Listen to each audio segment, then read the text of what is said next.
ভারতের লোকসভা নির্বাচনের ভোটগ্রহণ শেষ হয়েছে। সপ্তম ধাপের ভোটগ্রহণ শেষে সবাই তাকিয়ে আছেন বুথ ফেরত জরিপের দিকে। যদিও ফল ঘোষণা করা হবে আগামীকাল মঙ্গলবার।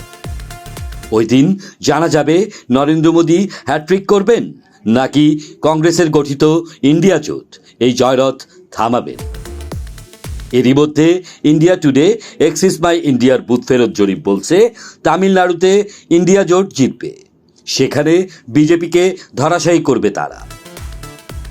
India Today, Axis My India, ABP C Voter, News 24 Today, Chanakya ও এনডিটিভি ইন্ডিয়া সহ বেশ কয়েকটি টিভি চ্যানেল ও সংস্থা বুথ ফেরত জরিপ প্রকাশ করবে।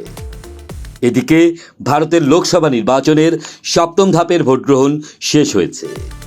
তীব্র তাপপ্রবাহের মধ্যেও 7 রাজ্য ও একটি কেন্দ্রশাসিত অঞ্চলের কেন্দ্রগুলোতে ভোটারদের উপস্থিতি ছিল চোখে পড়ার মতো।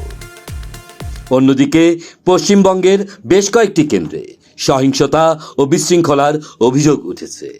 রাজ্যটির নির্বাচন কমিশনে 1,500-এর বেশি অভিযোগ জমা পড়েছে। কুলতলিতে বিজেপি এজেন্টদের মারধর, বুথে ঢুকতে বাধা ও ভোটারদের বাধা দেয়ায় ইভিএম মেশিন পুকুরে ফেলে দিয়েছে একদল বিক্ষুব্ধ জনতা। ভাঙড়ে আহত হয়েছেন এক পুলিশ সদস্য। ডায়মন্ড হারবারে বিজেপি এজেন্টকে বুথ থেকে বের করে দেওয়া হয়েছে। উত্তর 24 পরগনায় বিজেপি কর্মীকে মারধরের অভিযোগ তৃণমূলের বিরুদ্ধে। এছাড়া কলকাতার কয়েকটি কেন্দ্রে তৃণমূল কংগ্রেসের বিরুদ্ধে ভোট জালিয়াতি ও ভোটারদের ভয় দেখানোর অভিযোগ তুলেছে বিজেপি।